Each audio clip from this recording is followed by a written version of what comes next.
welcome back to episode number 30 of Bodies, Barbells and Bagels. Hello everyone. It's been only a couple of weeks. Yeah, we've done all right. We haven't been doing too badly. So today, what are we chatting about, McLaney? We're chatting about maintenance periods of dieting and nutrition, basically. So, not maintenance periods. I probably used the wrong word there. How do you maintain your period? Yeah, maintenance phases in regards to nutrition and calories. Yeah. What is it? Does it exist? How do you do it? And basically maintaining results once you get to your end goal. Yeah. Because they always talk about the journey of getting to where you want to go, and then what the fuck do you do once you get there? Yeah. And I think that's the hardest thing, is that's when a lot of people fall off the bandwagon and then things start to go wrong because they didn't have an out. They didn't have I've lost 10 kilos, or I've hit certain strength goals and I've done my powerlifting comp, or I've done my bikini comp or whatever, and then it's like, okay, well, I'm done. Yeah. It's What's like, next? well, there is a next. Yeah. And I think that's what we want to delve into. Yeah. Does there have to be a next, or what does that next look Yeah, like? what does next mean? Yeah, yeah. So I think also avoiding the yo-yo as well with this one is a big one too. So a lot of women, they've, like Sean said, lost 10 kilos, done fantastic to get to that goal, but they're somebody that's lost 10 kilos 5 times in their life and they've never been able to actually maintain those results or close to those results. And that 10 kilos initially was 5 kilos. Yeah. And then 5 kilos, once put back on, had to be 7 kilos, and then 8 kilos, and then 9 kilos. And the 10 kilos because they don't know how to keep that off and how to maintain your results. Yeah, 100%. And I think that's the biggest thing that a lot of people struggle with. It's almost like what I call it is it's the unsexy part of results. The getting the results and physically looking in the mirror every week and looking leaner, that's the sexy bit. Yeah. If you can take photos and you're like, fuck yeah, I look more shredded this week. And then if you're in a maintenance phase and you're taking photos and you look the same every week. Fuck yeah, I look the same. Yeah. So good. So good. Well, it should be, though. It should be. They still look fucking awesome. Yeah, it should be something that you're excited about. But sometimes when I'm working with clients, they don't really appreciate that maintenance phase. And I'll go, hang on a minute, you look the same, but you're eating 800 calories more a day. Exactly. And they're like, and they kind of forget about that. And sometimes they're like, I don't feel like I'm really making progress. And it's because they're so focused on physical progress rather than health progress, strength progress, all the other things that come. So if you're, searching for results and all you're ever focusing on is the physical, you're going to end up probably never being in a good place of happy maintenance. Yeah. You're going to run into a lot of problems. Yeah, I mean, it's kind of annoying for us coaches, and I want to say this, but even though there's clients that will be listening, because yes, we want to get you from A to B, but there's no Z. No. At the end of the day, you need to maintain what we've done together. Yeah. And for me, that's a case of, okay, you don't need weekly coaching anymore. You might need fortnightly or even monthly. Accountability, because that's one thing we're going to talk about is accountability versus continuing full-on coaching. Yeah, and I think that's where you've got to dictate, and a lot of the time clients will get to their goal and go, okay, I'm done with coaching now. That is not for us to say that we're trying to sell anyone anything. It's not money. But it's not about that. It's about making sure that you can then sustain those results whilst integrating a more flexible lifestyle, whilst not having that deadline of I'm going on holidays in 8 weeks, coach, and I want to drop 8 kilos, and then now I'm done. Because you're going to end up 6 months later either being too nervous to ask that coach for help again and having to go to another coach because you're embarrassed. I think that's a big thing why people coach hop. Yeah, 100%. It's because I've had that, and I'm like, I got you such good results. Yeah. Why didn't you come back to me? And they'll say it. They'll say I'm embarrassed. I was so embarrassed because I put on my weight again. Yeah, don't ever be embarrassed, old clients, if you're listening.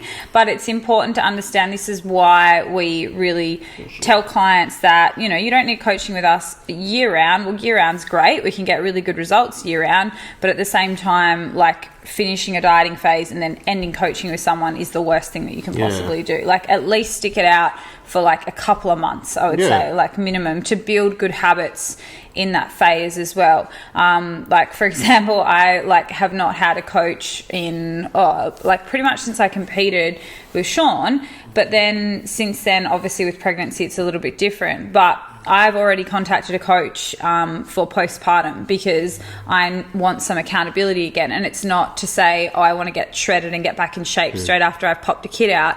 Absolutely not. There's going to be bigger priorities like breastfeeding and all of that. But it's more so just to have some form of accountability there that I don't have to think about, and I don't have to be on like Sean as well, because you know, we're going to have to be worrying about a kid and he's not going to be worried about doing my check-in. Like, it's very considerate of you. Yeah, exactly. Yeah. I think so. Before we delve into this topic, do we want to do it for him and for her? Sure. Tip. I think yours goes first. Actually, no, you said yours goes first. Do you reckon? Yeah, oh, okay. Because I don't know what mine is yet. Oh, okay. Well, that would help then. Well, do you know what? We're gonna make it a little bit personal, and a little bit about the guy's point. More relationshipy today. Yeah. So the guy's point in pregnancy, like for me, what I've been trying to do is just kind of work and keep my head down and just kind of get more money coming in the door as hard as I can. But what that's done is kind of, what's the word? Split me a little bit from being involved in the pregnancy. So I've been just like head down, in the gym more, on my laptop more, doing more coaching. And instead of like I've still been very aware of what, you know, how you're getting on. I always ask you how you were and what have you. But one thing is not being super involved in things You're not like washing and ironing baby clothes and like exactly. labelling the laundry. Like I went and bought some the other day, but the main thing was like you were saying to me. Not two outfits. It's better than nothing. They were humorous outfits too. Exactly. But the main thing was it's more like you, like how you were. You were saying that nothing fits you anymore and what have you. And what I sort of was told by yourself was that we should be more involved on how your woman is and take her shopping for some new clothes, because you know what, end of the day, I did this to you. You did. I put a wee baby in there. I've grown your belly, so it's my job to take you shopping for some bigger clothing. Yeah, especially because I'm the one that like orders everything online and like does all the research on the products, and like I've ordered the bassinet and the baby monitor and the breastfeeding stuff and maternity bras, and there's like a lot for women that, you know, you have to be aware of. And I think that, I guess the for her tip on my end is that sometimes guys just aren't aware of these things. I wasn't, And I think if you're in a relationship with someone, you've got to be able to communicate with them without losing your shit as well. And so I think that for her tip this week is, if you're in a relationship, like communicate with your partner, but in a constructive way, like in a way that I did lose my shit a little bit, I'm not gonna lie. But I think I was just grumpy because I couldn't fit into anything. And then I kind of, you know, looked at Sean and I said, look, like I don't think that you realize all the time that I'm spending like putting up posts on Instagram and asking women what to put in a hospital bag, and then go researching those products, and then looking up bassinets online and like doing all these things. And you know, it's a lot. And I think because Sean was just trying to grind away, he wasn't really respecting that I'm also still busy with my work, but I'm trying to fit this stuff in on top of it. And whereas he's just kind of going to work, you know, and not going, oh, what extra stuff do I need to probably help with? Or I'm just learning about the baby. Yeah, not about all the stuff we need to have stuff ready. That's actually going to be needed. Yeah. Let's look into the biology of a baby. And I'm like, we need a car seat. Yeah, we need a car seat. Go buy me a car seat. Yeah, I'm like, we can't bring the kid home till we've got a car seat. Or I need some maternity shorts. Because I can't fit in anything. Yeah, exactly. So be involved. Yeah, be involved, fellas. And, you know, just like little things, I think, because a lot of the time, I guess, especially for me, I've had like obviously massive food aversions. So I've got all these people at the moment that keep messaging me and being like, do you want to go hang out and like go for lunch? And I'm like, that is the last thing that I want to do right now. I want to not eat and not do anything with anyone. Yeah, and that's the same with Sean. Like he'll be like, you know, let's go out for a nice dinner, and I'm like, I'm literally not going to eat anything. Like, I would much rather you give me a back rub and like put on Housewives for me and leave me alone for an hour. Like, so I think you have to communicate what your needs are in a relationship. Let's get back to the podcast. Summarize our tips. Communicate in a relationship. Communication is key, and sometimes you think you might be doing the right thing that like you think is helping your partner, but if they're not telling you that's not really actually that helpful, then it doesn't really do anything either. Like I was making you food and checking you're okay and what have you, but I wasn't just like going out and buying baby stuff. Yeah, you weren't like, do you need help with any of the like actual shit that we're doing? Yeah, exactly. All right. So, maintaining results once you get there. Let's talk about it. Right. Maintenance. Interesting word, and it means a lot of different things to different coaches, I think, and people. Like when a client says to you, I want to go, I'm happy where I am and I want to maintain this. Don't hear it very often. You don't hear it very often. You almost never hear it with guys. With girls, I hear it more. Girls you do sometimes, yeah. But I think there's a bit of a miscommunication in what people think the maintenance actually is and how it works. Like, so if you stayed on the same calories and you did the same amount of exercise and the same steps and all that sort of stuff, would you actually stay exactly the same as where you are? Potentially not. Potentially not, exactly it. Yeah, so, your metabolism might potentially downregulate a little bit because your body's getting used to that new homeostasis, so it doesn't have to work as hard. So if you were to go get a metabolic test, which is something that maybe we should get Jackson on talking about in the future, but it would probably start to slow down. It would take a little bit of time, but it would probably go from, say, your RMR, which is your rested metabolic rate, being, say, 1,400 to 1,300 to 1,200 to 1,100 if you were, say, staying on the same calories and exercise. And this is where, you see a lot of problem where I'll get women come to me who are maybe quite overweight or obese, and they'll tell me they've been eating 1,500 calories, and I'll say, how long have you been on that for? And they'll go 10 years. And a lot of the time people question them and say, oh, are you lying? And when I dig into it, well, they probably haven't been on that every single day for 10 years, but they've been pretty close to that, and they're not losing weight anymore. And they'll say to me, I lost 10 kilos on it in the first 2 years, and then since then I've stayed the same weight. And that's exactly what's happened. So it's important to understand that there really isn't a thing in terms of a metabolic standpoint of maintenance. There's no standstill in the body. It's your always metabolism isn't stagnant. No, it's very plastic. It's always going up or it's always coming down. So up regulation, down regulation.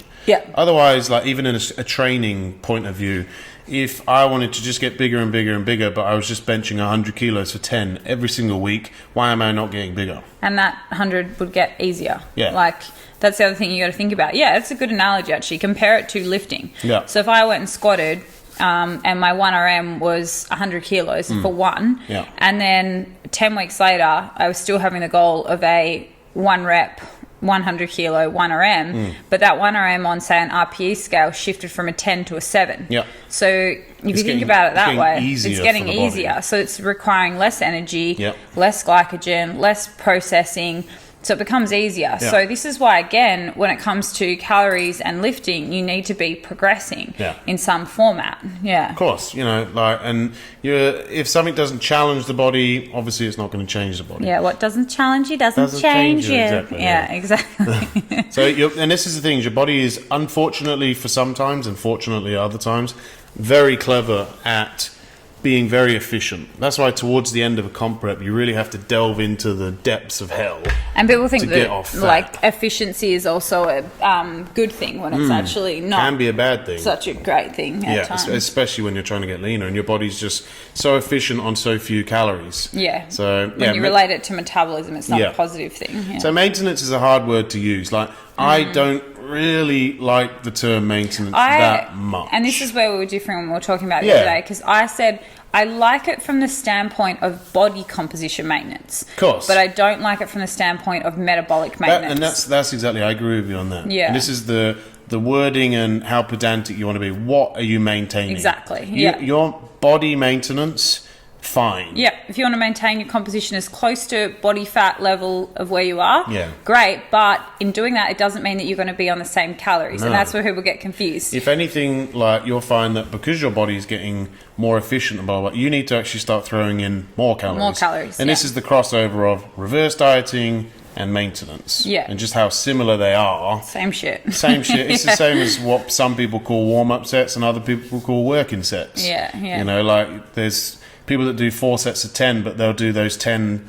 reps on 40 kilos, 45 kilos, 50 kilos, and 55 kilos. Whereas other people will say that the only working set was the top set. the 55 kilos. Then you would start your 4. It's just how some person... How do you track your volume? It's really pedantic to the individual. Yeah. Exactly. So I think when we talk about maintenance in this episode, we're talking about maintenance of body composition. Yeah. So if you say finished a dieting phase and you got down to, I don't know, 10% body fat, you're pretty shredded, and you're saying, okay, I've just finished this dieting phase and I'd love to maintain as close to that composition as I physically can, but I'm now on, 1,200 calories a day, doing an hour and a half of cardio. So then you've got to look at, well, is that maintenance of that lifestyle? So we're talking about maintenance from 3 standpoints: body composition, lifestyle standpoint, and your actual training that you've got to do to get there, and then also your calories and your metabolic positioning. Yeah. So even though you might tick one of those boxes, which is how you look physically, the other 2 might be in the shitter, then that's not a very good maintenance. I would say a great place of overall, probably not maintenance, but like happiness with your health would be if you can look good, feel good, and be on decent calories. Like that is the end goal, really. Yeah. That's the point that people want to get to. But like we said, that point is going to be ever changing. Always progressing. Yeah, you don't go backwards. Even in a maintenance stage, you should still be trying to progress. Absolutely. Why? Who wouldn't want to eat more food and stay some lean? People don't. I don't get those people. I don't get those people. Especially when it's like 1,800 calories and they're like, that's enough food for me. I'm good here. That's one meal. Yeah. Look, I do get it with some of my girls because like some of my girls are tiny frames. Good for you. And I've got one at the moment, actually. She finished a dieting phase with me and we got her down to, I think, 50 kilos. She was about 55, but really small, petite woman, not that high body fat. So she was pretty shredded once we got her down.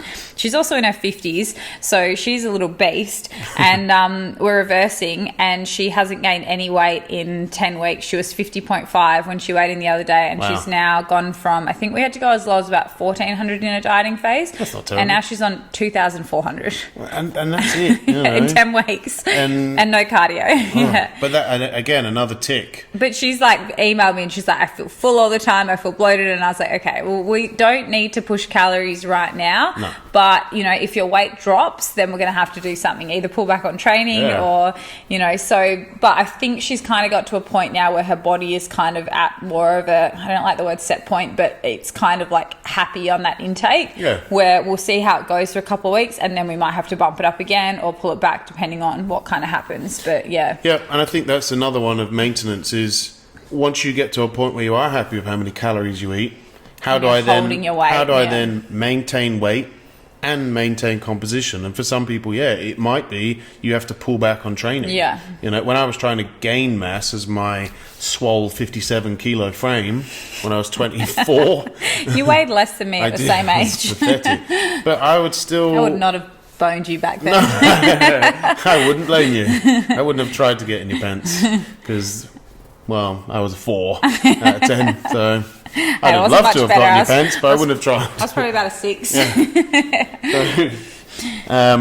Like I had to eat a lot of calories to maintain that 57 kilos of swollenness, purely because I was a boxer. So I was boxing, and then I started training, and then I was running spin classes, and then doing all sorts of other things. Output. I had a very high output. So I remember on the ships we calculated it, and I was eating close to 10,000 calories every day. You need to stop telling people this story. So, but I wasn't growing. So I had to pull, once I came off the ships, I had to pull right back on all output, and I was only allowed to train 4 days a week. As soon as I started training 4 days a week, more like a powerlifter, to really bring my volume of training down as well, I started growing. Which is a good thing to me. So maintenance of me bringing down my training actually helped me grow. And then you kind of have the reverse of that, where you've got a lot of women, I would say more than, you don't see it as much with guys, but women who have got reasonably lean but they've had to grind to get to that level. And it's, they've got to that point and now they're slowly reversing and they're gaining weight, and that will happen as well. Not everyone just stays the same when they reverses. Reverses, that's not a great word. Reversing.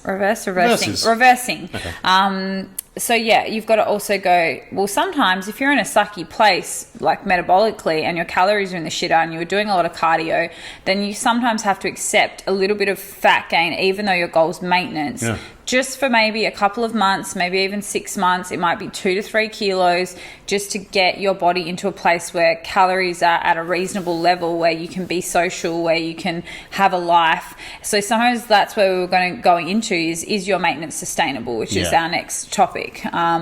That's what you've got to dictate. So if you're a freaky outlier like Sean, who just was getting leaner and leaner, eating not sure if I still eating am. more food, doing all that, then you're that side of the spectrum. Whereas if you're somebody, which I would say is more common, that has always kind of yo-yoed, struggled with it, because they've been often trying to stick too close to their maintenance and they're never actually getting their calories up.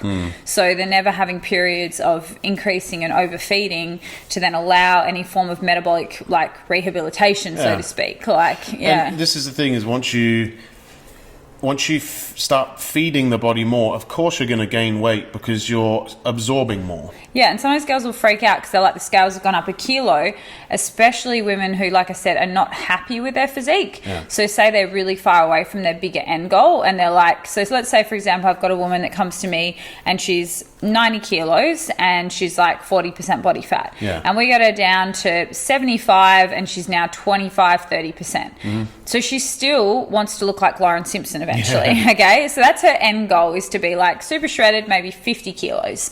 But we're now on, say, 1,000 calories and an hour of cardio a day to get her to that 75. But then if you say to her, look, you're going to have a period of maybe allowing a 4 or 5 kilo fluctuation over maybe 6 months before we do a cut again.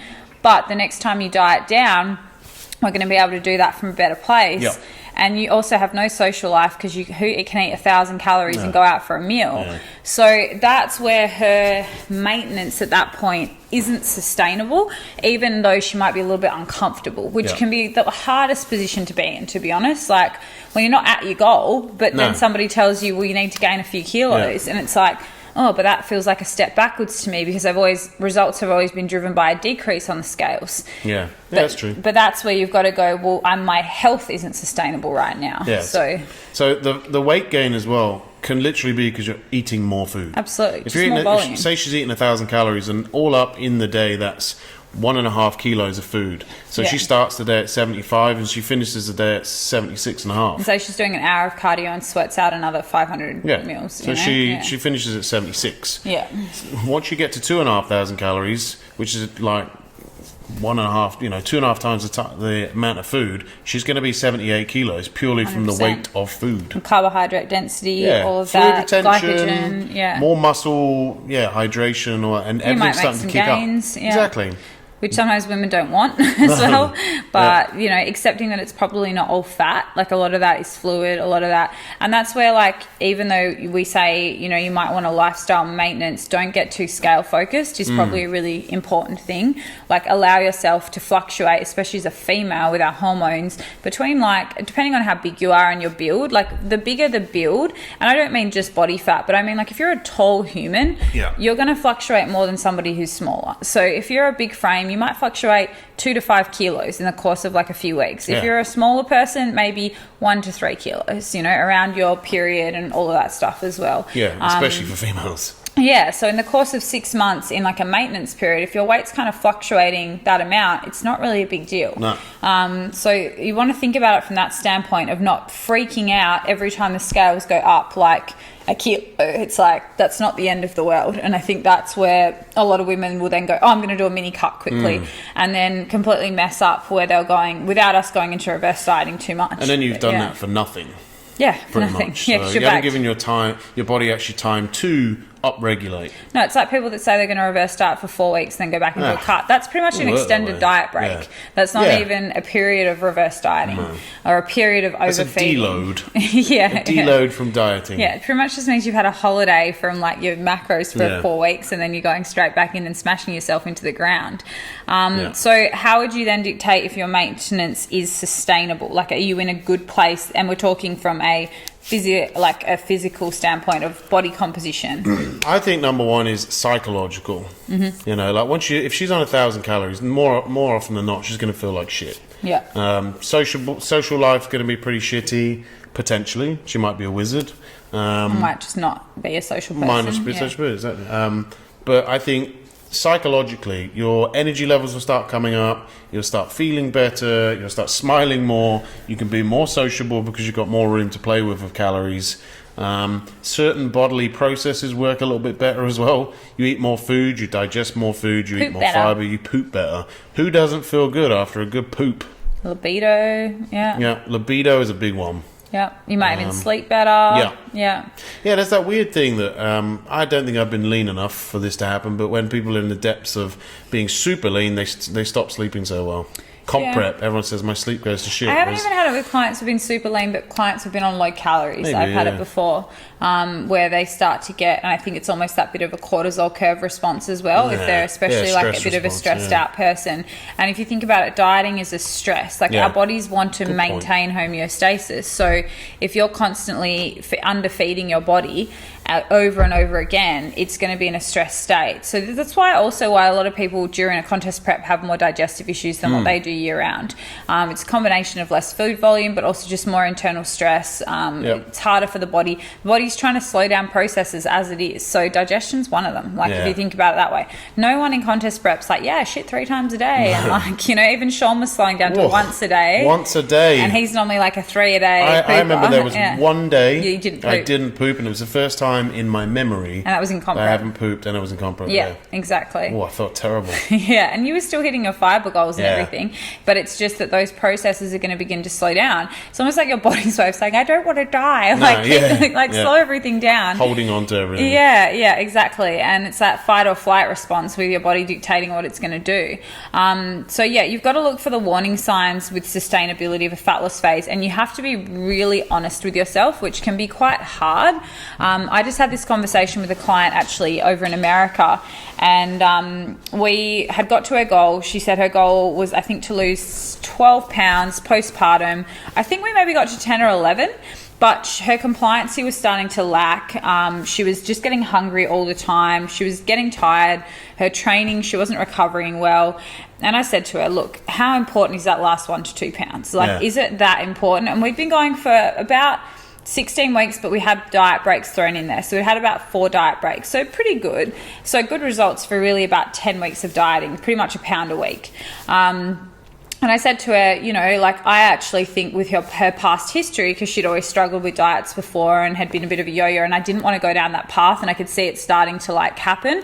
I said, you've never done a reverse before, so why don't we just start a reverse rather than having another diet break and see how you go for 3 months, 2 or 3 months, just trying to maintain close to where we finished pound wise. That's going to fluctuate a little bit, but physically how you look. And she was obviously a little apprehensive at first, and then she was like, you know what, I had to think about it, and I think you're 100% right. It's coming into Christmas, it's coming into this time of the year. I know that it's probably not the best thing to do, and I know come Jan Feb I'm going to be ready again to maybe chip off another 5 pounds and be more consistent with it than trying to push for this last 1 or 2 pounds right now when I'm kind of over it. You know what I mean? So we made that call together, and now she's did 1 week of reverse dieting. She's like, I feel amazing. I'm so happy we did this. And that's that psychological aspect. Yeah, 100%. I feel great. It's like when you go from dieting to feeling great again, it's such a nice feeling. Yeah. So I think you've got to look at, like Sean said, the psychological aspects of it. You might look amazing in the mirror and you might look fantastic on Instagram, but if you are feeling shitty, if you're moody, if you're all those things that you don't really want to be, your work suffering, your training suffering, is it all worth it for maintaining that level of leanness? Or maybe are you going to have to be okay with your new maintenance being 2 to 3 kilos up on that? And you're kind of pushing in calories more aggressively to you gain a few kilos to feel good and then easing off calorically. So that's where we would call it, again, refer back to our reverse dieting podcast, but that's where you're talking about recovery diets versus reverse dieting. So recovery diet, where you're bumping calories up quite fast just to kind of feel good and mentally be compliant. And you might do that for a short period of time till you hit a weight point that you're like, okay, I'm getting a little uncomfortable, and then you start a really slow reverse from there. So I do that with a lot of my comp prep clients because they know that level of leanness is not sustainable. So we go, cool, let's push you to maybe 3 or 4 kilos over stage weight for a female, and then we start to really slowly reverse. Because by then, a lot of the time, let's say I have a client who finishes comp prep on an average of 1,200 calories, and they were pushing calories in, and they're just hungry. And this happens a lot. Leptin levels are rising, they're starving, they're overfeeding, say 200-300 calories a day anyway. So I'm like, fuck it, let's just up your calories and push you a little more aggressively. Within 4 weeks, they're already up to 2,000 calories a day, but they've gained 2-3 kilos. But they've now said, I'm satiated, I don't feel like I need more food. Yeah. Then I can go, cool, well, let's hold tight or only push in a tiny bit for a couple of weeks, and then their weight doesn't change. And we're like, great. And that's your new maintenance. That's your maintenance. Yeah. And that's something that people need to understand. Which is the old bros that used to finish a comp prep and then go back to their maintenance calories, which is what they started dieting on. Yeah. So say they started on 4,000 calories, finished on 1,800. Go back to 4. They go back to 4,000. And stay on that for the whole off season. Yeah, and now they're fat in 2 weeks. Yeah. You see it so frequently, especially in the IFBB dudes. Yeah. They just get fat in 2 weeks. Yeah, and this it's is... like, but I was at maintenance. No, Yeah. you weren't. And that's where you can't confuse what we're terming maintenance. Exactly, we are not terming calories as a form of maintenance. No. We are literally referring to body composition. Everything else has to be flexible around that. That's not your maintenance. No. That's an old way of thinking Yeah. that we know is not true anymore. Yeah, because that's a very common question. I'll get people to say on Instagram, I reckon I've had it 20 times, how do you calculate your maintenance calories? Yeah. Look, if you think about it this way, if you are sustaining your weight, track your calories for a week, and if your weight is staying the same, that is your maintenance. Yeah. I think you can use someone asked me the other day in the gym, what calculators I use for... I don't, to be honest. I have a few of my own ones. Yeah, I mean, you can use the old Harris-Benedict formula, but it's so old school. It doesn't really take into consideration that person's needs, dieting their history, diet history, blah, blah, blah. So I like track your calories for 2 weeks. If your weight's going up or down, if it's staying the same, that's your maintenance. Yeah, because a lot of the time people are like, Very I don't simple. know why I'm gaining weight. I don't feel like I eat much. And then they track their food for 2 weeks and they're like, actually, my calorie average is about 2,500. 90% of people are that way. Yeah, because they eat 1,500 during the week and then they eat 4,000 calories in the weekend. Biscuits. Yeah. I have one biscuit a week. Or and then alcohol, you realize, yeah. Yeah. You realize how many biscuits and how many drinks you actually have. They're like, oh yeah, I track my alcohol. And you're like, do you really? When you get drunk, you track every single drink and you do a pour that's a standard glass when you're at home with a bottle of wine. Like, I really doubt that. A pint of wine. Yeah, exactly.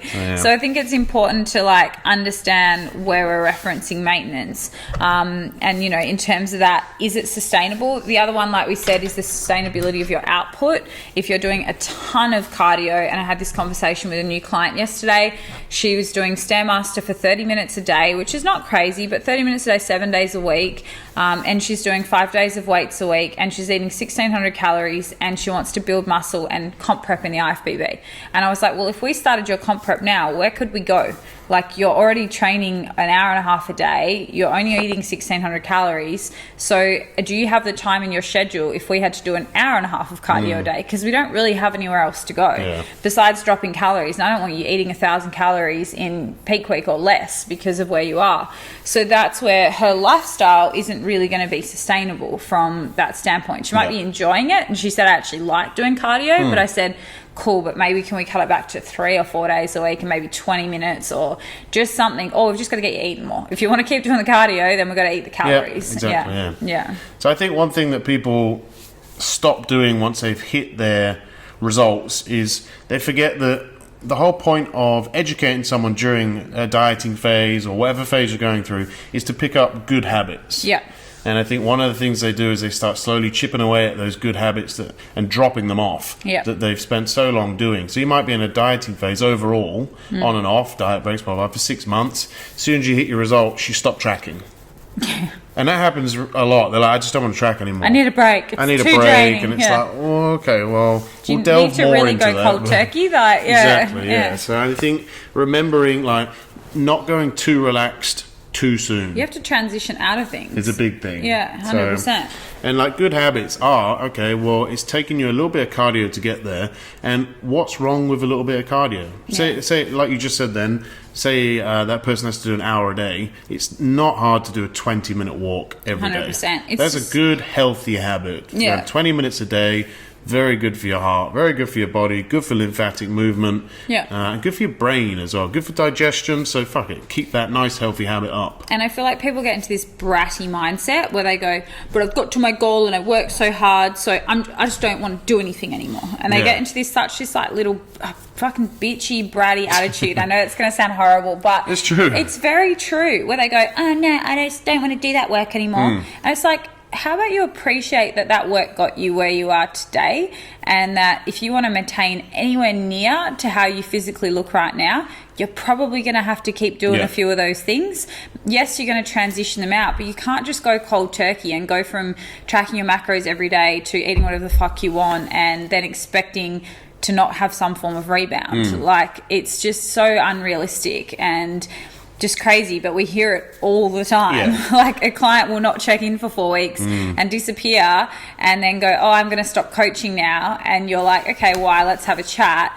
And then they're like, oh, it just got too hard tracking. I just don't want to do it anymore. Yeah. And you're like, well, you're not at maintenance anymore. You're just fucked it up. Lazy now. Yeah. You're in a lazy phase. It is a lazy phase. It is. Yeah, you got to look at the bodies that you aspire to, or the people that have amazing physiques year round. There's not a ton of them, but there is some out there. Now, some of those people are probably genetic outliers. Some of those people are probably on anabolics, but a lot of those people it's called consistency with habits and dedicated to that lifestyle year round. Not extremes, because that's where people get it twisted and they go, oh, well, I want to look like that person, but it looks like they're really extreme and it looks like they track every single thing and they train all the time. They probably don't. They probably follow like an 80-20 rule with things. Let's look at sports, for example. Ones that are less likely to have so many anabolics in, but like, I think the thing is badminton? Like badminton, those guys are in great shape. They play badminton year round, you know. But actually, tennis players, I don't know too much about badminton. Cricketers these days, these days they're good. Gone were the days of old Warney where he'd have a cigarette and a pie at half time. But if you look at rugby players in like rugby league these days, if you look at basketball players, they train year round. Yeah, when I did athletics, you always, train year round. Athletics, they're always doing some form of training. We were always leaner in our off season, which was weird because we did more long distance stuff. Yeah. And in season, you're trying to hold muscle and be powerful, so you get a bit skinny in your off season. You're like, and then you have to eat up into a competition. So literally the opposite to bodybuilding. Our off season was like get shredded, get fit, and then it was get like bigger and stronger, and you know. But yeah, exactly what you were saying. Like, I just think like. Leave Instagram alone for a while, because there's a lot of lies on Instagram as well. Whereas sports people are sports people, and you know, like you look at what Michael Phelps used to eat to be able to sustain his body. Like he looked the same year round. He'd probably eat very similar calories, but he had to undulate his training to not lose weight and not gain weight. So how many calories do you say he was on a day? People don't know. Who knows, like but 10 to 12,000, With the amount of swimming he would do, but but he would increase his calories as his output increased. So that's his maintenance. He's trying to maintain his same morphology, his same body composition, so things don't change when he's in the water. So his maintenance, very different to 100%. Our maintenance. And he was auto-regulating as he was going in terms of his output and his requirements, and then adjusting and seeing it mentally as literally just fueling physical performance and physical maintenance, fueling that. And that's, I think, how people need to see food a little bit more. People get so stuck with like emotional attachments to food, and look, we like food, especially Sean. Like, we love food. Don't get us wrong, we're not people that don't enjoy food, and we don't eat like robots and eat chicken and rice all day. Like, that would be disgusting and boring. But we follow also my Instagram, McLaney trained cockpot recipes. There's some cockpot and pizzas. Yeah, and you guys see us on our Instagram eating out and doing all those things, but there's not really a big enough emotional attachment to food to just feel like you're missing out on life. Like, we don't sit there and go, oh my God, I wish I could have eaten that today. It's like you do that once a week or twice a week, but it's not every meal. It's not every dinner. If you're, Monday to Friday, it's pretty easy to keep shit simple and keep your good habits up, which goes back to that point of habits that we were talking about. So whatever the habits were that got you into good shape, let's say you were that girl before who's lost like 25, 30 kilos, you obviously changed something in your life to do that. So why is it though that so many people, when they then get to their goal, they stop doing those things? They start adding the takeaways back in. Yeah. I deserve it because I hit my goal weight, so now I'm going to have 3 takeaways a week. They start binge watching Netflix instead of going to the gym. They start like doing all those things, or they might get in a relationship and then they start eating instead of going to the gym,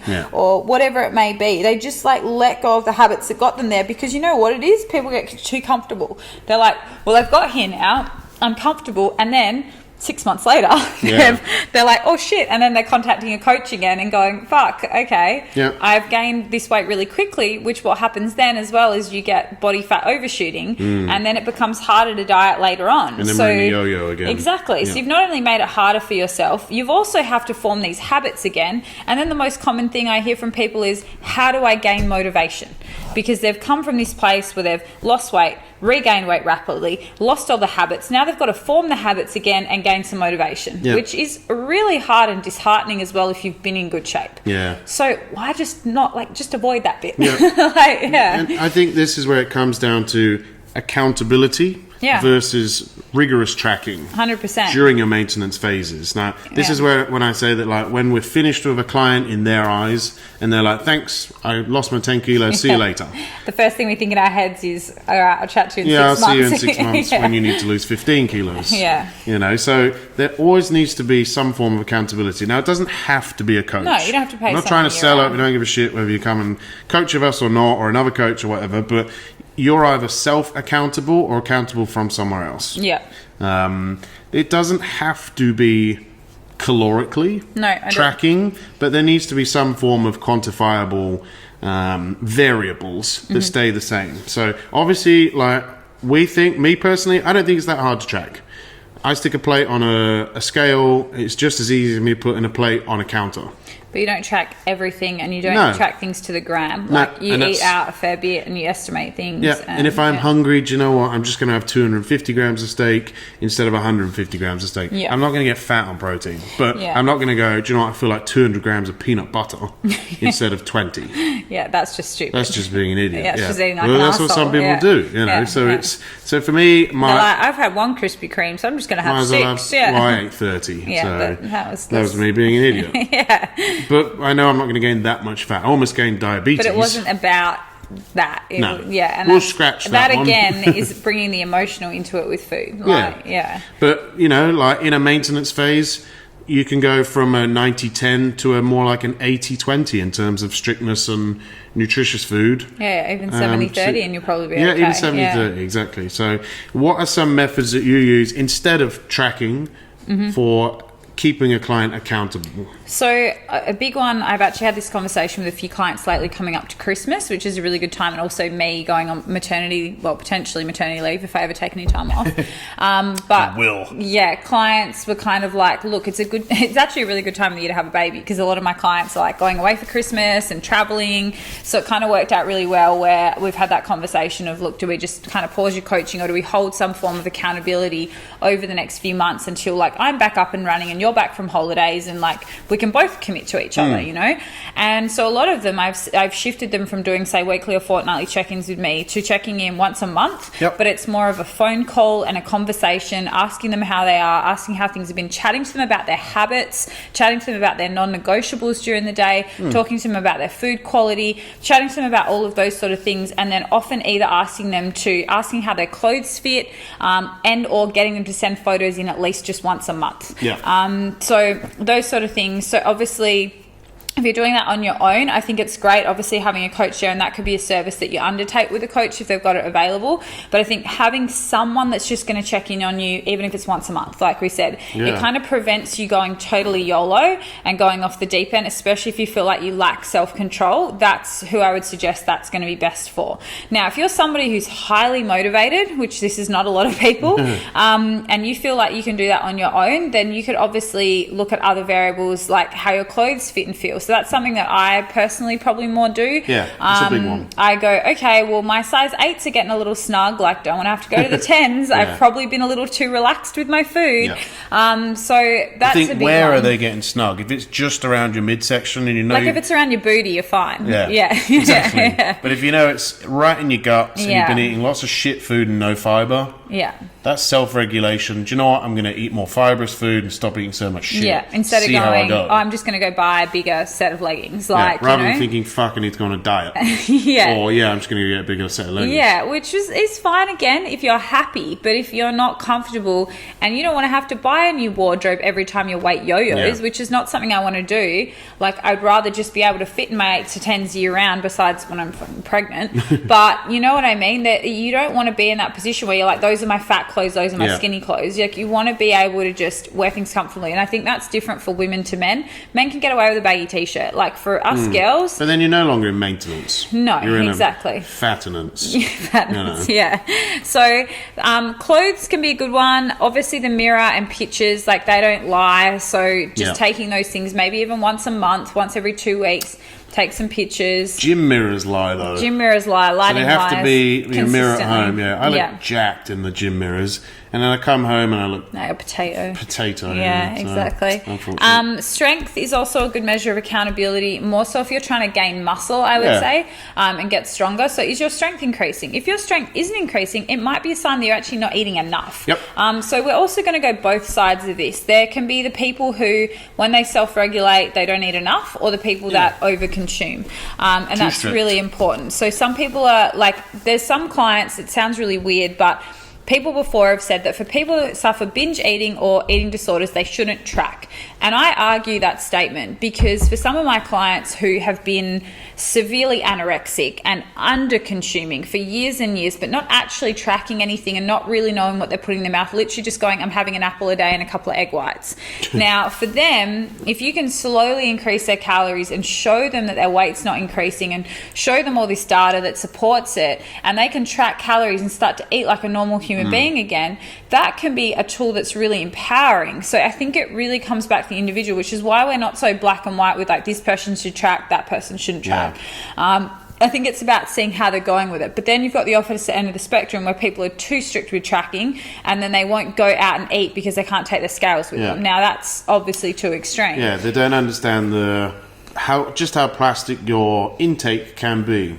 You know, say you're on 1,800 calories and it's your fucking birthday and you've already eaten 1,600 of those and you're like, nah, I don't want to go over my 18. I don't want to eat a piece of cake. Oh, please. Did you have anything coming up? No? Oh, okay. We'll just go getting eat, shredded or go something? Eat your No? fucking piece of cake. If you really want to, you can take 100 calories from the next day. If you want to be pedantic. And eat 1,700 calories the next day, so you can eat 1,900 calories today. Yeah, but if you look at even then, oh, Jesus. Calm down. Eat the fucking cake. Eat the fucking cake. Yeah. But then if you're the opposite extreme to that, and it's someone's birthday every weekend, and every weekend you're having a few wines and a few bits of cake, and it's only this weekend, and then that's the next weekend, then all of a sudden that's twice a week, 3 times a week, especially coming into the silly season, then that's going too extreme the other direction. So you've got to, and this is where I was saying about non-negotiables, you've got to dictate for you what is your non-negotiable in an accountability setting, in terms of where you want your food and diet to lie, which we'll kind of get into finish up on, but kind of periodizing things in terms of that. So what I mean by a non-negotiable is like, okay, my non-negotiable might be that I'm going to track 5 days a week and not track on the weekends or something like that. Really good one. Which we'll delve into a little bit later on. But that's kind of something that you want to kind of think about, like, what for me is a non-negotiable. Now, a non-negotiable then, and me verging on eating like an asshole, would be tracking 2 days and not tracking 5 days. If your non-negotiable is meant to be 5 and 2. Yeah. So yeah. You didn't stipulate which 5 and which 2. I thought it was not track 5 days. Yeah, exactly. So if you think about this, so you've been strict dieting for like 6 months, or you got comp lean, then all of a sudden you go, I'm going to track for 2 days a week and not track for 5. Do you think you can really do that and maintain close to your body composition? Absolutely not. So better off starting with maybe 6 and 1 and seeing how that goes, and then maybe 5 and 2, and gradually seeing what you do. But again, if you're somebody that overconsumes or has a past history of binge eating, a bad emotional relationship with food, that may not even be the best approach for you. You might need to track 7 days a week, but have more loose tracking in the sense of going, I'm having a calorie goal and I'm going to hit protein, but then I'm going to be super permeable with like my carbs and my fats or Pretty something much like that. what I was going to ask you. I was going to say, if you can't hit your protein, carbs and fats, what's the next one? calorie. Just hit your calories. Yeah, and that's another one I do with clients is they might aim for their macros Monday to Friday, and on the weekends they have loose calorie goals. Because some clients as well have insatiable levels of hunger, and if I tell them to have an untracked day, it's not that they even binge, but they are just somebody that doesn't really get that satiated, and they end up eating a ton of calories and feeling really heavy for the rest of the week, but they have no kind of filter when it comes to like satiety, and Sean's a little bit like that as well. Yeah, that's why, and this is one non-negotiable I have with those people and myself is a higher level of protein. Yeah. So like I find those people like me, I can sink 1,000 grams of carbs a day and still be hungry. So, but if I like, I'm what, 100 kilos. So you say, according to the numbers, 2.2 grams per kilo.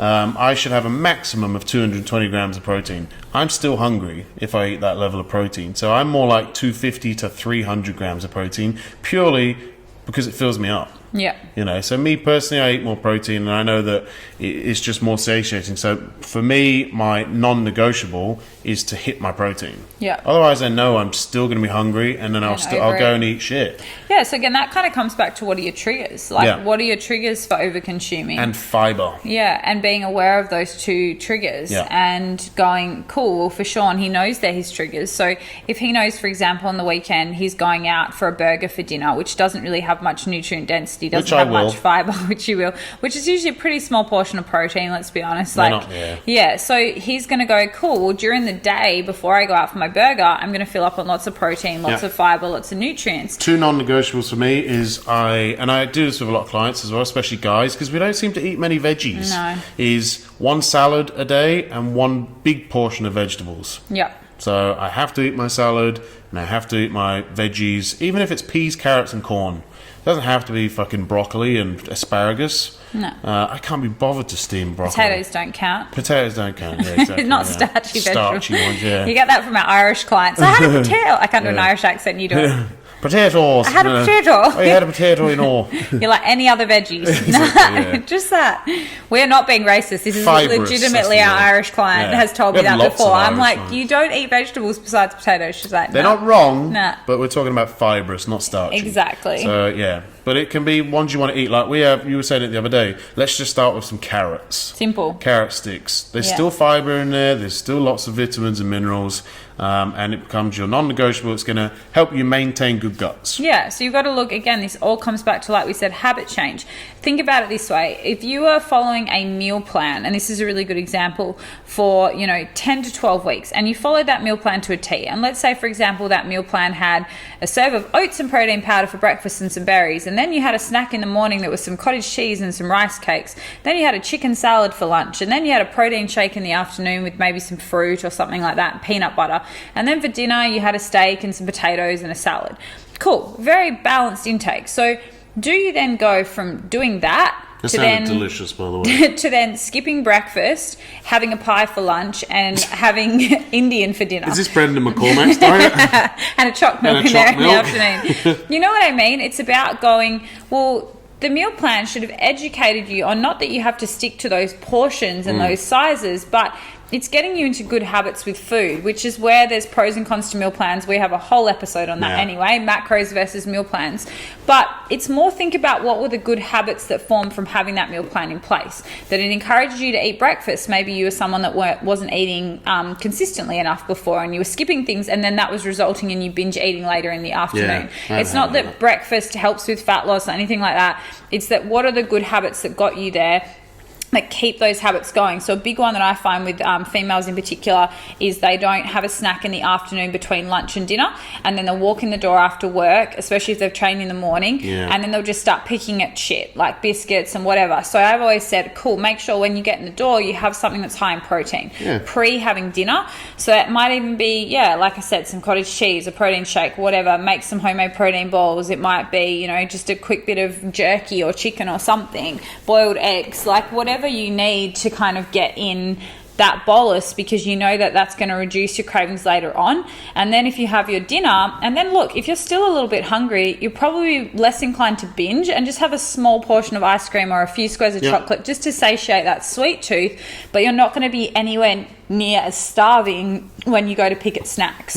So again, it's like, it comes back to habits. If you want to maintain a decent composition year round and not absolutely balloon out every couple of months. It's about being really honest with yourself and going, have I formed those good habits and relationships with food, relationships with my lifestyle, or have I slobbed back into old behavior that's like, yeah, it is. Like it's slobbing back into old behavior and then not taking accountability for it, which is the biggest problem. And we can't fix that as a coach. If a client slips back into that behavior, we can only tell them off for so long before it's just like banging your head against a brick wall of like, you've got to man up and go, yeah, I've gotten really lazy and I've allowed those bad habits to start creeping back in. You need to take accountability. Yeah, that's not what it's not what you pay a coach to do. No. A coach can say to you, cool, you're going to aim to eat 2 serves of fruit and 5 serves of veg and get protein in every meal, but they're not going to physically do that for you. So, and the same thing. I wish I could sometimes and just watch everyone. Yeah. And sometimes clients at that point will say, well, can I just get a meal plan? And it really depends on the client and whether I'm going to say yes or no to that. Because if they're doing it as a kind of lazy out for just getting back to the old habits that they were in before, and I'd be like, look, I can send you a boring meal plan, but like, is that going to excite you and motivate you compared to you being able to be a little more creative and flexible with like what you're doing right now? It's not sustainable long term. No, exactly. And if they're aiming for maintenance, then why would a meal plan be something we suggest in a maintenance phase? So yes, what are we going on to now? So I think in terms of when you're in your maintenance phase, always have some form of accountability. Now, there's a big thing that's going around. Well, it's been around for a while, but it's getting a little bit more attention now, and that's. I feel like it's quieting down a bit now. It has, yeah. Last year it was really big. Dispelled it a bit, but it's bullshit. It is, Is intuitive eating. Look, I can't say that in my dietetics degree I ever got taught how to intuitively eat. Okay, we got educated on how to educate clients to eat. Yeah. What did we want to term it? Intuitive versus educational mindful eating. Yeah, mindful eating, and we like to say educated mindful eating. So, not just mindful. You're not just like, food. Think about this for a second, all listeners, all 5 of you. If you could eat, this is intuitive eating, if you could eat what you wanted to eat every meal, how do you think you would do? Probably not so great. So intuitively, you're probably going to fail. Well, I don't know about fail, but I'll argue with you on that one. In a maintenance phase. But I think you're going to go back to whatever behaviour has got you here. Yeah. So if you think about it this way, if you're somebody who's anorexic and severely underweight and someone tells you to intuitively eat, you'll intuitively undereat. Yeah. If you're somebody who's... Which is currently you. I'm not anorexic. Not anorexic, but I mean, like, you undereat. Yeah, but I haven't done that in the past. No. Well, not for a very long time. No. I'm in a good mental place with it. But yeah, I intuitively undereat at the moment because I have no appetite because of pregnancy. Yeah. So it's not a good thing for me to intuitively eat right now. Because I say to you, if you could eat anything right now, you always say... Nothing. And then I have to make you some... Yeah, and then you'll say, how many calories do you think you've eaten today? And I'm like, I don't know, like 600 or 700. And you're like, okay, you need to get some fucking food in here. So I'm your accountability. Yeah. But also my fitness pal, I'll plug in a few things and go, okay, I haven't eaten enough today. But going back to that point of, somebody who has been from a place of maybe an eating disorder, binge eating, and also has maybe body dysmorphia issues where they feel like they're bigger than maybe what they are, they're going to undereat. There's no doubts about it. They're probably not going to be someone that's going to go binge and just go and eat blocks of chocolate. Like, they're going to go and have a tiny portion because if anything, they're going to freak out and go, I'm probably having more than what I should. Rather than if they had a scale there, they'd probably whack it in and go, it's actually like, I can actually get a decent amount of food. Now, the opposite to that, somebody who has been overweight or obese their whole life and has grown up with parents that constantly put food on their plate and gave them really big portions and way too big portions for where their bodies probably needed it or their energy output. So for somebody like that, or maybe someone with a past history of binge eating, you're probably going to be more inclined to overconsume if you were to intuitively eat, and your portions would have gradually get bigger and bigger and bigger, and then you weigh it and you're like, I don't know why I'm gaining weight, I'm trying to intuitively eat, and then you weigh out your portion of steak and all of a sudden it's gone from 100 grams to 200 grams and you're like, oh shit, that's next, even though it's protein, that's next to like 150, 200 calories, and then maybe my rice portion's gotten bigger and maybe I've thrown a bit more oil in the pan and done all of those things. So I think that it's important to understand that. And then if you're the middle ground of that, or you're someone who's had a really good relationship with food your whole life, you've had a pretty good upbringing of balanced intakes, you've never done anything crazy dieting wise, they're the people that you meet, and they're those annoying friends sometimes that they've never been on a diet, they've never had an issue with their weight, they've always kind of stayed the same forever, and they're watching you track your macros and do all this stuff, and they're like, why do you do that? And they just don't really get it. It's because they've been doing those same behaviors literally their whole life. Yeah. So it's not to say that what you're doing is wrong, but sometimes some people do need to track more strictly for those reasons, and other people that are in a great place with their body, food, mindset, everything can get away with not tracking as strictly. So it's all about being realistic with yourself of where you're at mentally. They know like there is that friend that's like, oh, I eat what I want, when I want, and I stay the same. Because they probably eat the same thing. And it's like, you don't. But they eat the same thing. The same thing, exactly. Yeah. And you're very in tune with your body, and you know when you're full. When you're full, exactly. Yeah, you don't stuff yourself. They're never that person that, as well, when you go out to eats a ridiculously big portion. Yeah. They'll have a few bits of pizza, have a piece of garlic bread, whatever, but they're not the person that sits there and eat the whole thing. Or they haven't eaten that day until that meal. Yeah. Because they're like, well, I know I'm going out for a big meal. So I'm going to hold back. Yeah, exactly. And that's mindful eating. Yeah, exactly. But I think it still needs some form of accountability and some form of tracking. It doesn't need to be macros exactly, but we need some form of measuring and eyeballing and all that sort of thing. And this is just talking from a body composition standpoint, which is something I want to throw in with that bit. So if you are that person or that friend that is pretty good with maintaining your weight physically and you look pretty good from the outside, but you are that person that kind of just like goes, oh, I eat till I'm kind of full, but your food quality shit, and they've actually got high cholesterol and blood pressure issues, and they're not fit, and their body composition's not great. Like, they might be a good weight on the scales and that's not moving, but they're not actually eating very much health. Yeah. So then that's where we were talking about where those non-negotiables come in. Yeah. So it might be like, cool, I am going out for pizza, so I'm going to make sure I have a salad at lunch. Yeah. And, but they may not be doing that. They might just skip lunch because they know they're going out for dinner, which again isn't the healthiest behavior. No. So it's about calorically you're balanced, but micronutrients and fiber and digestion, not so much. Yeah, so it's going, well, is my intuitive eating or my mindful eating aligning with not only my body kind of goals, but also my health goals? Yeah. And that's really, really important. Yeah. I think one thing, I mean, we're coming up to Christmas. So I think one thing maybe to touch on with this mindful eating, intuitive eating, and being accountable will be maybe giving some tips on how to stay on track during this period.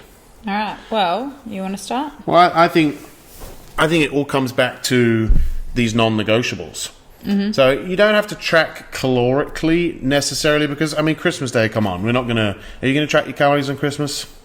No. No. But I haven't tracked my calories really for about... If I track calories on Christmas, it's because I'm just curious how many calories I ate. Oh, yeah, we did that last Christmas just for funsies, But we didn't get attached to the emotional outcome of it. We went to an all-you-can-eat buffet, didn't we? Yeah. Yeah, I didn't eat that much. No, it was a bit disappointing. Because it was a little bit disappointing, and really they pretty much threw us out. Because we got that late. And then the staff started eating, like, whilst we were still there. It's like, all right, I'm not an arsehole. I'm not going to say, staff shouldn't eat whilst I'm eating. He used to be a chef. But as a chef, my staff would never do that. You wait till everyone's gone, and then you eat. Anyway, you're going tangentially again, But, so non-negotiables. Let's talk about health, because number one, you want your body to be working well. So during the Christmas phases, we're talking about let's make sure that your fiber is up there. So non-negotiables, we want to still get a good portion per day or two of fibrous veggies. Now, when I say portion or two, if you look at the WHO's sizes of portions and they say 5 to 7 things of vegetables, they're tiny, shitty little portions. The easiest way I say it to clients is half a cup cooked or a cup raw. Yeah. So, and that's pretty small. So we just... But I mean, like in the cup, I would say like leafier veg. Like carrot, half a cup. Yeah, sure, that's and that's easy peasy. So if you're thinking, all right, you want, say, 3 or 4 of those a day. Yeah. You don't have to have that every meal.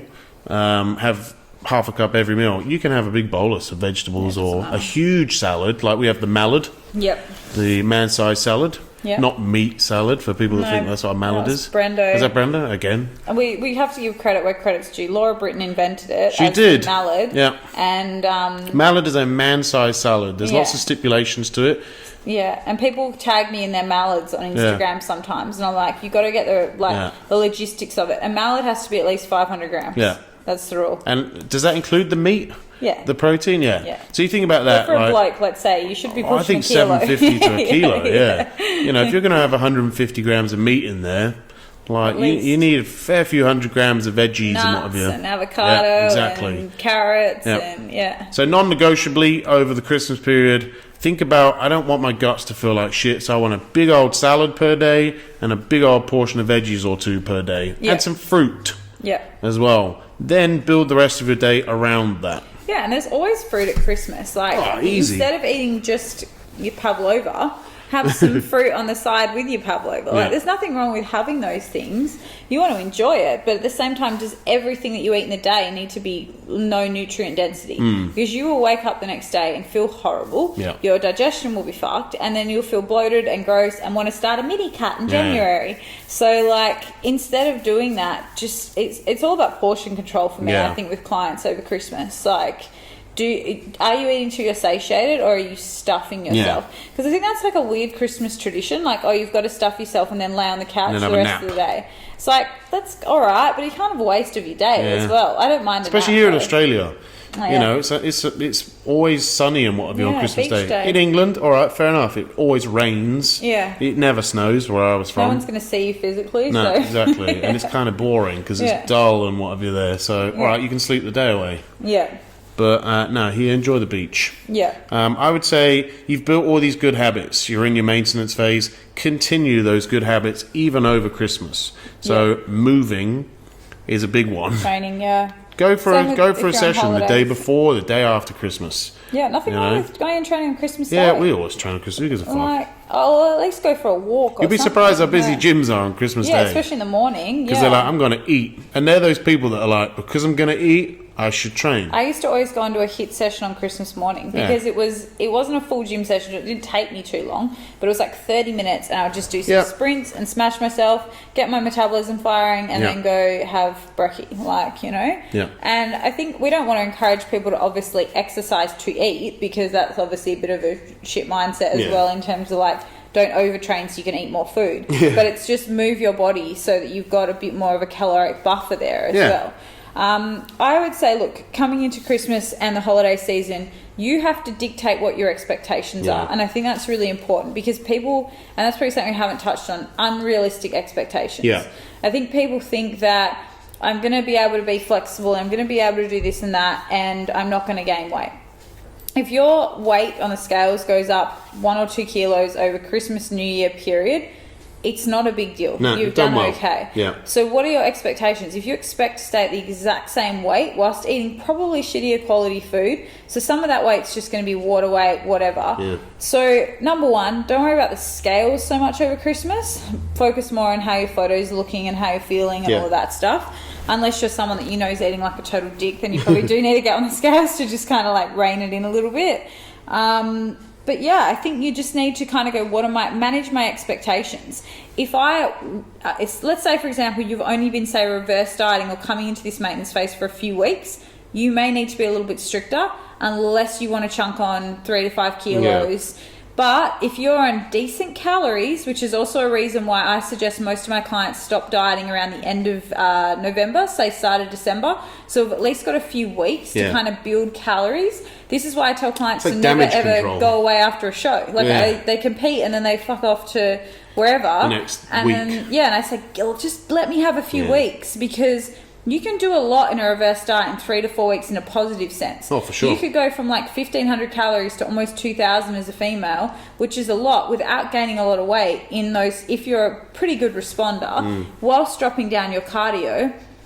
So you got to think about all these things. It's now November. When am I going to actually maybe finishing a dieting phase if I'm in one now? Am I going to set my expectation that I'm going to be able to stick to that over Christmas? Or do I need to lower my expectations a little bit and have a discussion maybe with my coach or whoever's holding me accountable around how we're going to manage those expectations? I would say 90% of my clients, they don't track on Christmas Day. No. The only ones that track would be my Season A IFBB competitors, unless they are ahead of schedule. And even then, you'll probably call it more of a high calorie day. Yeah. Unless they're behind on prep. Then I might have to be a little bit stricter. Yeah. But you know what? Like, if you're competing and you've been investing all this money and energy into it, what's one Christmas? Like, I don't think I've ever had anyone where I'm like, no Christmas dinner for you. No. It's like, I've had ones where I've said you have to weigh it. Yeah. Like, definitely. But that comes back to, is it that hard? Is it that hard to take a set of scales to your nan's house for Christmas dinner? Yeah. Probably not. You You'll might probably feel a bit uncomfortable, exactly. but suck it up. Like, you know what I mean? It's one of those things where, sure, if you're going out to eat, it might be a bit weird to take your scales with you. So probably have a chat to your coach about that. I've never done that. Have you? I have once. Have you? I had to go to a wedding the night before a comp. That's fair enough. And I also, that one I took my own food and I ate in the car out of an esky, and then I went in and didn't eat the dinner at the wedding. Ooh. So yeah, that's dedication for you. It was a night before So someone a show. paid for your seat in a wedding. Pretty much. And you didn't eat their food. Didn't eat, didn't drink, had water, didn't even have Diet Coke. Oh. It was the night before a comp. And that's dedication for you, folks. That was old Michael Bryan's wedding. Yeah. That's your Won goal. the show the next day. Exactly. So that's what matters. And you know what? I still went to the wedding. I was still present between the ceremony and the reception. I went to my car and ate my meals out of my bag and then went back in. And I remember going back out again in the night to have another meal. And I was like totally fine. And then I left when everyone got pissed. Like, doesn't really matter. The other occasion I've had it, I think I was about a few days out from flying out to Ukraine to compete in IFBB Worlds, and we had a work breakfast for Muscleworks or an athlete event at a Raw cafe, and I have IBS, so like that and a Raw cafe. And the only thing that I checked their menu beforehand, and the only thing they had, I don't know if for some reason they still had meats on there that were cooked, but like raw veg and stuff. And I had salmon on the menu, so I was like, sweet, I can fit that into my macros and get a few veggies on the side. And I just wanted to weigh the salmon. So I had my scales in my bag and I weighed the salmon. I didn't weigh the veggies and stuff, but and that wasn't that bad. But I was with people from the fitness industry, so they didn't really like give me shit. Judge you, but you've not got your nan looking at you time, like, why are you weighing your pavlova? Yeah, that's the only time I've ever done it. Yeah. And it was also my first season flexible dieting into a show, so I was like super like extra careful. Yeah, I was working with Lane then, and I'm like, I need to be like bang on. Yeah. Whereas now I probably could eyeball some salmon without being but it was my first year of tracking, so I didn't feel I was very confident with it. Yeah. And same with like on aeroplanes, I've taken like scales before, like to weigh Really? things. Yeah, when I've been going to shows and stuff. Yeah. That's fair enough. But that's not really a big deal anyway, because like doesn't really. It's probably easier because no one can really see you. No, but I'm impressed that you have enough room to weigh your stuff. Yeah. You know, these airplane seats are tiny. But to be honest, if you think about it, those are like 3 times in my life in 31 years that I've had to do those things. Yeah. Like, I don't feel like I've missed out on 20 Christmases because of that. It's like, you've got to think about that in the scheme of your results. And as much as now we're preaching maintenance, we're also preaching dictate where your expectations are and your goals, and at what level of importance are they to you right now. Yeah. And if you can fluctuate a few kilos but have a fucking awesome Christmas, then cool, do that. But accept that. And I think that's where people don't accept it, and they'll go on holidays, even though you've had a chat with them before they left, and said, look, you're going to put on a few kilos, have a good time. When we get back, we'll do a bit of damage control and we'll do whatever and we'll get right back on with it. And they get back and they're up 3 kilos and they start crying and they're like, can we go into a cut again? And you're like, let's give it a week to, number one, let your weight kind of... You probably won't need to. ...come back to the normal. And were you going completely YOLO over there? Like, were you kind of out of control instead of just eating mindfully and, like, having a good time? Like, where are your expectations? Yeah, I think it's... There just needs to still be some form of... Everyone's different as well. Like, if you are in a maintenance phase because that woman that's 75 kilos still has more to lose, to be in it, then there may have to be a bit more strictness over Christmas. Yeah, or you may feel more comfortable with more strictness because you are already uncomfortable at your weight and you don't really want to gain a hell of a lot more. So you might be that client. And I've already asked some of my girls, do you what's your Christmas look like? Like, do you want to have the day off? Do you want a few days off around that? And for the majority of them, they're like, well, my Christmas meal isn't even that bad. I eat like turkey and That's vegetables and fruit, and it's more picking at the like chocolate and cakes. And, Yeah. you know, like, and the I portion just think the sizes. overall portion sizes, Yeah. which comes back to accountability. You yourself have to be accountable for When you satiated. what is my goal, how much do I actually need to eat, and should I just be a dickhead and eat until I'm completely gorged? Which is fine if you want to accept that, how you're going to feel the next day. Or if you've got that much room to move. Yeah. You know, me personally, probably could. Yeah, like my clients that are on like aggressive reverses where they're girls and they're eating 3,000 calories, you'd be fine probably not tracking for a few days. If anything, you'd probably undereat. Yeah, like, that's what I find as well, is those huge meals like that, they fill you up for so long that you probably undereat in the day. Yeah. As opposed to eating smaller meals more consistently, easier to digest. Sometimes it doesn't fill you up as much. Yeah, and I think like really, because we don't want to push this podcast too much longer, but I'll give like I guess my summary points and then you can give yours and then we'll kind of wrap it up. But for me, I think that the number one thing is if you are confused and you're that person that's constantly sliding in my DMs or commenting, not in a bad way, but asking me what your maintenance calories are or why you can't stick to a decent weight year round, you're probably someone that needs a coach. Yeah. Because you actually need someone to help you when it's not a dieting phase, when it's like a transitioning to that step. So I think number one, don't be scared to ask for help in the maintenance phase, because I think people kind of think that that's the easier time and they should know what to do. Yeah. When it's not as black and white as you would have just heard. We've given you scenarios for all different types of people. So until I know the client and know, cool, you either have a good relationship with food or a shit relationship with food. You've got a good relationship with your body, or you might have a bit of body dysmorphia. Then we need to stipulate what's going to be the best approach for you into your maintenance area. And that's why sometimes having a subjective eye or somebody else to speak to about it can give you a more rational spin on things. And then they can also look at where your calories are at, all of that, and go, cool, this is the plan for 6 months. And we're going to kind of map that out. You might not even need, like we said, ongoing coaching. You might need a consultation with a coach. You might need a chat to them every month or 6 weeks just to kind of check in. But don't be scared to have accountability whilst maintaining, because maintenance is way harder than what people give it credit for. I agree. I think dieting is easier. Because like you said, to have it's a goal. not as sexy.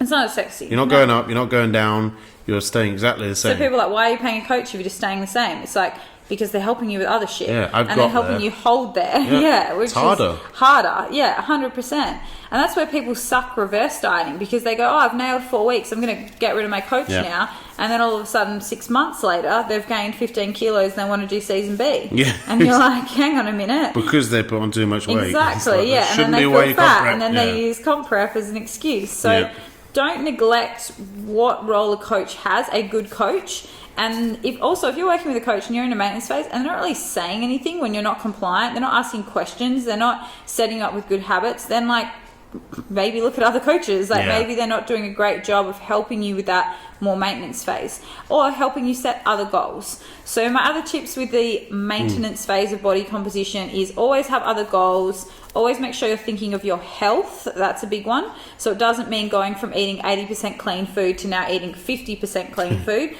Think about your health. Think about your long-term plan. So if your goal, like I said, that girl who's maybe not comfortable at her weight at 75 kilos, but her goal eventually is to get to 50, then it's even more important for her to nail that maintenance phase so that she's increasing her calories but not gaining a lot of fat, so that then when she goes into her next cut, same with an off-season competitor, that's how they need to see it. Because a lot of people blow out after a show and then they want to do another comp. And it's like, well, you kind of need to earn the right to do another comp by having a good off-season, because your off-season can either make or break your in-season.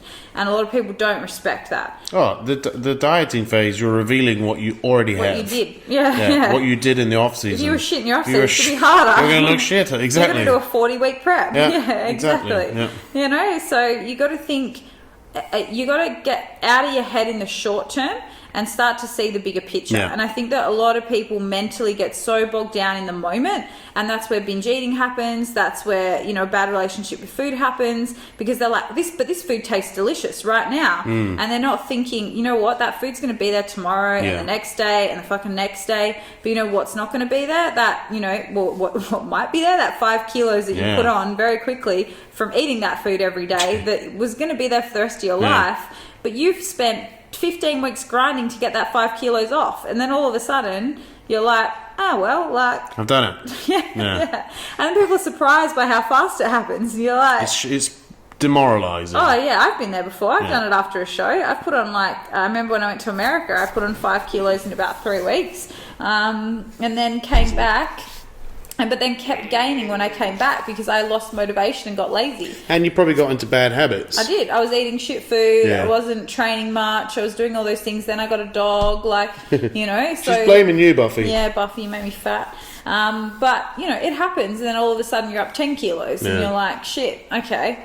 So my tips is think about the bigger picture. Think about where you want to be in not only a few months, but a year, 2 years, 3 years, 4 years.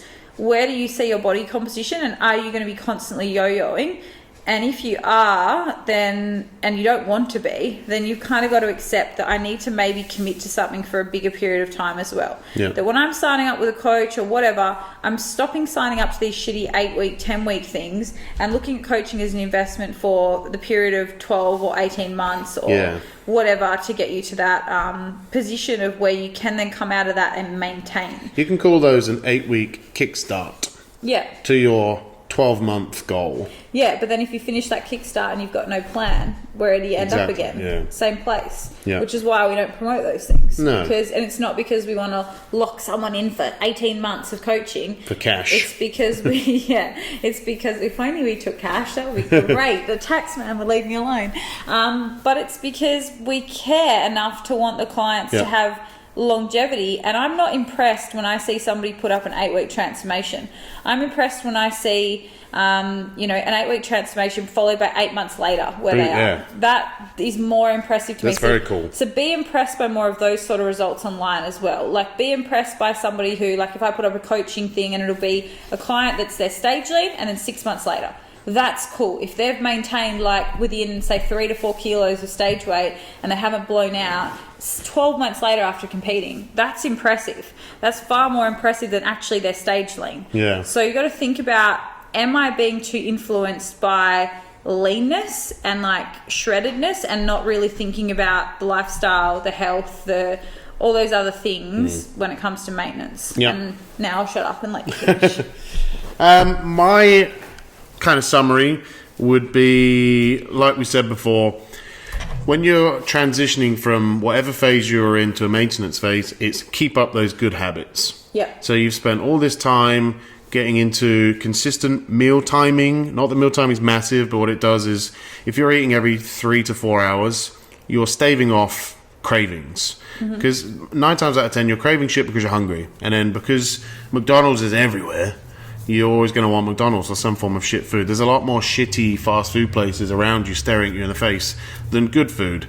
And we all know we've got good food at home in the fridge, but we still go in to the drive-thru. So whatever good habits you've picked up, maintain them through your maintenance phase. You know, so you're thinking, okay, I need to get protein in every meal. I need to get fiber in most meals. I need to get my veggies. I need to get my fruits. And number one, build your meals of the day around nutrition, nutritious food. With some little nice snacks in there. Yeah, put some nice shit in there. Fruit's delicious. So is chocolate. Yeah, exactly. Yeah, it's very true. And like a Kit Kat chunky bar is 200 calories. Yeah, it's really not that bad, is it? I'd rather that than a fucking shitty protein bar that makes me fart. Protein bar. Have you ever seen me eat protein bars? The only protein bars that do not mess with many people's guts, that actually taste nice and don't taste like dirt, are Power Crunch bars. They are delicious. Yeah, they're the only one. And they're the wafer ones, aren't they? Yeah, but they do have like 12 grams of fat. But then if you look at that compared to a chocolate bar, it's like, but you get 15 grams of protein. True. And they don't have any shit in them. So you're gonna, anything that sounds too good to be true is probably gonna backfire on you in some regard.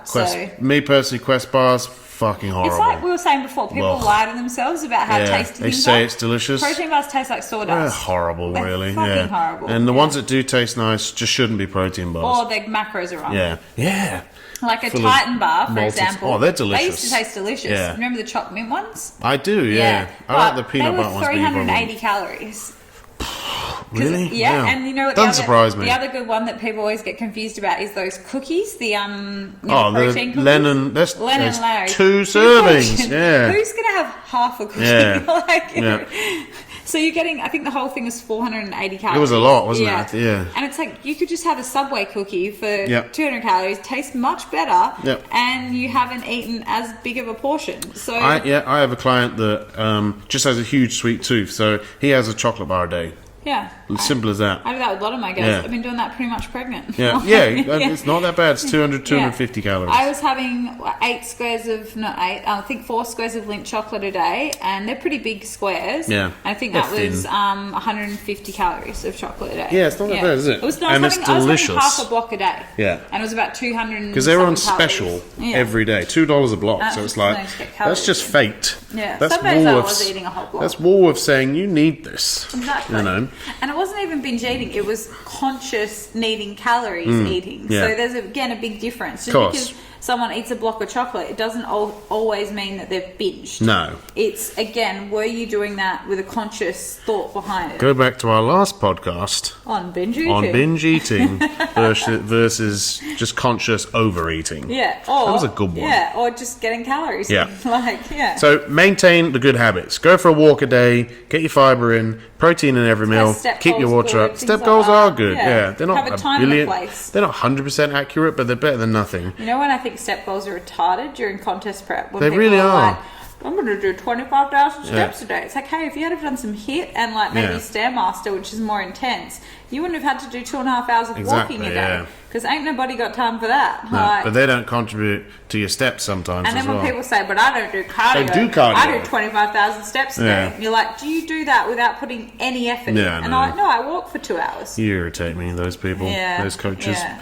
But and I would say accountability in terms of like if you can't go from I've never tracked anything to I'm wanting to maintain my weight. And You have intuitively to eat. intuitively. I would say if you're wanting to go away from tracking for the next month, look at how big portion sizes are on your plate, start to pay in a attention. spoon, in a cup, in a mug, whatever. So you know that, okay, 150 grams of chicken is roughly a cup. Yeah. You know, 5 grams of oil, 5 grams of honey, whatever, is roughly a teaspoon. Yeah. And that's going to be plus or minus about 10% accurate, you know, for Yeah. example. So that's a way of, okay, do you know, I don't want to track food anymore. I can't be fucked with Can't the be fucked with scales. my fitness But pal, yeah. I can do teaspoons and cups and that sort of Roughly stuff. work it out. And when you've tracked for that long, and that's probably something you didn't touch on, is I kind of do that a lot, especially through pregnancy, where I'll go, okay, I'll get to midday, say, or afternoon when Sean gets home and he asks me what I've eaten that day,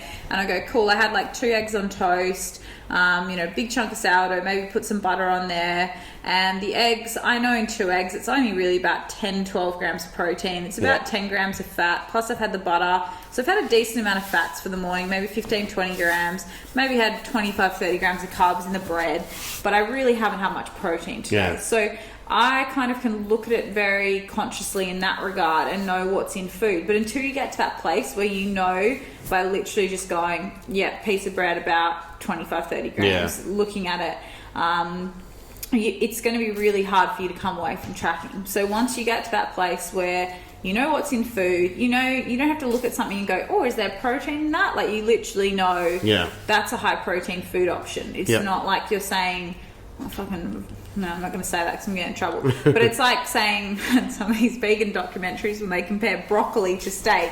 It's like, it's not the same from a high protein standpoint. No. Like, you need to be really... Yeah, well, I've had 2 cups of broccoli, so there's my protein for the meal. Yeah. No, it's not. No, it's not. No. Yeah. We won't argue that one on this one. Yeah, But yeah, I would say a lot of people seem to have this thing where they don't want to track anymore. That's fine. I don't think it's that hard. I think in the long... your hard. And I actually think it is actually quicker to track and just weigh shit. But you have to have gone through an educated phase of tracking to then know how to do an easier version. 100%, and it's something that we've discussed with especially family and having like a kid. Will we track when our daughter's old enough to know what a set of scales are and know what we're doing? Probably not around her, because we don't want her to then think that you've got to track and weigh and put everything in your mouth, which would probably be another good podcast for us to do when we actually have a kid. But how to kind of navigate being a parent and also doing that. But the best way that a lot of my mums approach it who, say, are contest prepping or have a goal or just learning how to track is they explain it to their kid in mum's just getting educated. So she's learning what's in food and she's trying to be mindful with their portion sizes. You know, and whereas, you know, a kid needs to eat and a kid's got to grow. So they've got to eat more and just eat until they're full and listen to their body a little more. But as an adult, we're not in a stage where we're growing, so we kind of need be a little more mindful that our bodies are more susceptible to weight gain and, you know, all of these things at this age. Or a lot of parents, I suggest as well with my one of my clients has a 13-year-old daughter who's starting to get a little more conscious about body image and stuff like that. She just doesn't track her dinner. So she eats all her meals throughout the day, weighed, pretty strict. And then for dinner, they eat a really healthy meal, but she doesn't actually weigh on the scale. So they'll either have... Because it's going to be protein-based and veggies. Salmon, exactly, yeah. And then if she has a dessert with her kids, it'll be a scoop of ice cream or a Tim Tam or, you know, a small portion of dessert. And we seem to be able to get really good results doing that. So there are also other things where we said, like, dictate your lifestyle and your maintenance needs to revolve around a comfortable lifestyle that also gets you results. Yeah. And not eating like a dickhead. Yeah. Not going, I deserved it. Yeah. You're not a dog. Every day. Don't reward yourself for food. That's it, man. Yeah. Sometimes. Not every day. Yeah. Just not every day. Yeah. Look, if you want to go out and have a nice meal and treat yourself, great. We do that all the time, but it's not every day. It's not every week. You know what I mean? It's like sometimes, especially you just want to eat. We went out for a tomahawk for your birthday last weekend. There was no way you needed to eat a 1 kilo tomahawk steak. 1.1.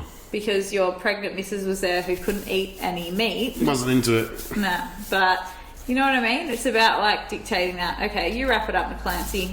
I think we nailed it all, really. We did our tips there. I would say this kind of follows on. The next place from here is like reverse dieting. Yeah. So, and we've done a whole podcast on reverse dieting. So if you want to know how to go from, like, really maintenance is a short period where you're then really more often than not reverse dieting from there. Yeah. So if you want to go and listen to that one, we've done one on that already. Yeah, and then we've also done one on binge eating. Yeah. We've also done one on our first ever podcast was on Why is the World Getting Fatter? That's a good one as well. Oh, it wasn't. So there's a few good resources. So make sure if this is the first time listening to our podcast, number one, hello, how are you? And make sure you give it a review. So I'll do the formal wrapping up because McLaney always forgets what to say at the end. So if you have enjoyed listening to this episode of Bodies, Barbells and Bagels, we really appreciate it if you leave a 5-star rating. We do not have sponsors on this podcast because we don't want to make it spammy. No. So we make no money from it. We get nothing from it. So we just really appreciate it if you leave a review on Apple or you leave a 5-star along. And we thank you for spending an hour and a half with us today, tuning in. And if you ever have any topics that you want us to do, any questions, you can follow me on Instagram at Ali Round, McLaney at McLaney Train. That's me. Or we both active on the @Team Round Instagram as well.